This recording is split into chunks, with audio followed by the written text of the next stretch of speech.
An Oxford graduate is suing the university for £1 million, $1.9 million, because he did not get a first-class degree. Faiz Siddiqui claims he was the victim of poor teaching that cost him the chance of a lucrative legal career. The history graduate alleges the inadequate teaching he received on the Indian special subject part of his course resulted in him only getting a low upper second degree when he took his finals in June 2000 instead of a first or high 2-1.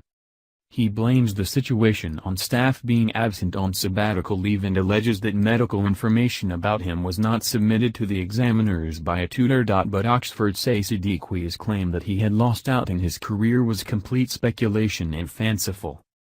Siddiqui, 39, who has put his claim at £1 million, says he would have become an international commercial lawyer if he had gained the top qualification at the end of his time at Brasenose College. He claims that his clinical depression and insomnia have been significantly exacerbated by his inexplicable failure. At the High Court in London yesterday, his counsel Roger Mallell told Justice Foskett that in 2000, Siddiqui was a driven young man aiming at a postgraduate qualification at an Ivy League university before a career at the tax bar in England or a major U.S. law firm. Whilst a 2-1 degree from Oxford might rightly seem like a tremendous achievement to most, it fell significantly short of Siddiqui's expectations and was, to him, a huge disappointment. His employment history after Oxford in legal and tax roles was frankly poor and he was now unemployed, said Mallell. Mr. Siddiqui has been badly let down by Oxford. He went there with high, perhaps extraordinarily high, expectations. He, and others, became the victim of poor teaching provision by the university in what was anticipated to be his favored special subject, and he, uniquely among his peers, was further disadvantaged by his personal tutor not conveying his knowledge of his illnesses to those responsible for making reasonable adjustments and for moderating his examinations. Oxford University denies negligence and causation and says the case was brought massively outside the legal time limit. The 7-day hearing is concerned only with liability, with damages to be assessed later if Siddiqui succeeds.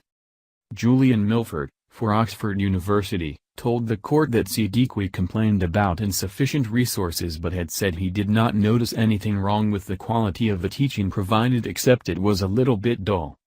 Siddiqui, he added, had received exactly the same amount of teaching as he would have in any other year.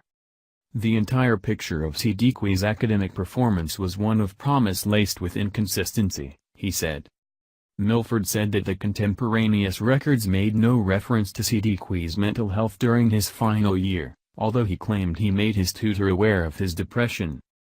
It was exceptionally improbable that a conscientious tutor like the individual concerned would not have advised a student to get a medical certificate in the alleged circumstances, as cogent evidence would have been needed to put before the examiners.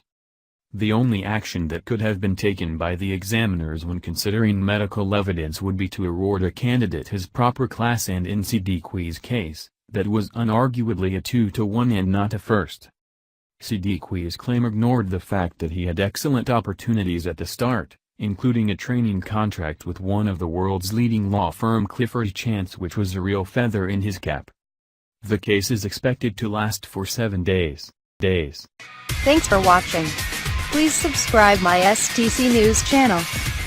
Goodbye and see you again.